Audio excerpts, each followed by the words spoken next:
ಪ್ರಧಾನಿ ಮೋದಿ ಎಂಬ ಅಶ್ವಮೇಧ ಕುದುರೆಗೆ ಲಗಾಮು ಹಾಕುವ ವಿಪಕ್ಷಿಗಳು ಕಾರ್ಯತಂತ್ರ ಹೆಣೆಯುತ್ತಿವೆ.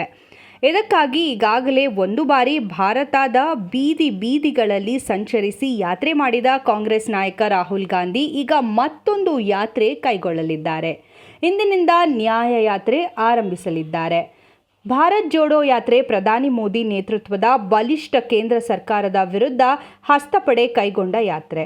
ಕಾಂಗ್ರೆಸ್ ನಾಯಕ ರಾಹುಲ್ ಗಾಂಧಿ ನೇತೃತ್ವದಲ್ಲಿ ನಡೆದಿದ್ದ ಯಾತ್ರೆಗೆ ಭಾರೀ ಜನಬೆಂಬಲ ವ್ಯಕ್ತವಾಗಿತ್ತು.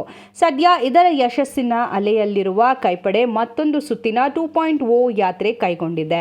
ಕಾಂಗ್ರೆಸ್ ನಾಯಕ ರಾಹುಲ್ ಗಾಂಧಿ ನೇತೃತ್ವದಲ್ಲಿ ಭಾರತ ಐಕ್ಯತಾ ನ್ಯಾಯ ಯಾತ್ರೆಯು ಇಂದು ಮಣಿಪುರದ ತೌಬಾಲ್ ಜಿಲ್ಲೆಯ ಖಾಸಗಿ ಮೈದಾನದಿಂದ ಆರಂಭವಾಗಲಿದೆ.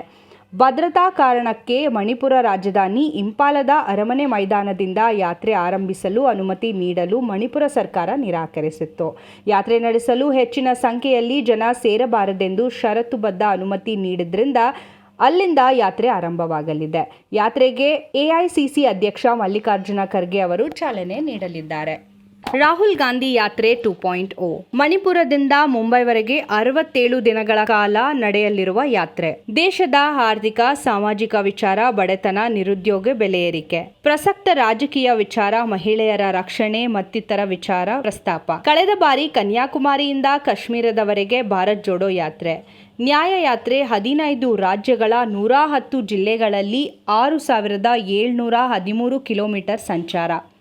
ಮಣಿಪುರ, ನಾಗಾಲ್ಯಾಂಡ್, ಅಸ್ಸಾಂ, ಮೇಘಾಲಯ, ಪಶ್ಚಿಮ ಬಂಗಾಳ, ಬಿಹಾರ್, ಜಾರ್ಖಂಡ್, ಒಡಿಶಾ, ಛತ್ತೀಸ್ಗಢ, ಉತ್ತರ ಪ್ರದೇಶ, ಮಧ್ಯಪ್ರದೇಶ, ರಾಜಸ್ಥಾನ್, ಗುಜರಾತ್, ಮಹಾರಾಷ್ಟ್ರದಲ್ಲಿ ಯಾತ್ರೆ.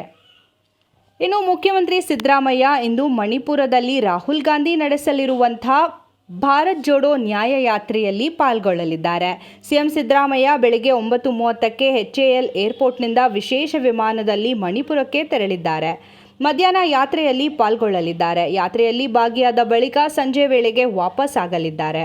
ಕೇಂದ್ರದ ವಿರುದ್ಧ, ಅದರಲ್ಲೂ ಮೋದಿ ಎಂಬ ಅಶ್ವಮೇಧ ಕುದುರೆಯನ್ನು ಕಟ್ಟಿಹಾಕಲು ವಿಪಕ್ಷಗಳು ತಂತ್ರ ಹೆಣೆದಿವೆ.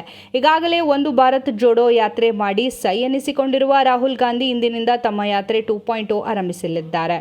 ಮಣಿಪುರ ಸರ್ಕಾರ ಷರತ್ತುಬದ್ಧ ಅನುಮತಿ ನೀಡಿದ್ರಿಂದ ಎಷ್ಟು ಜನ ಭಾಗಿಯಾಗ್ತಾರೆ ಅಂತ ಕಾದು ನೋಡಬೇಕಾಗಿದೆ.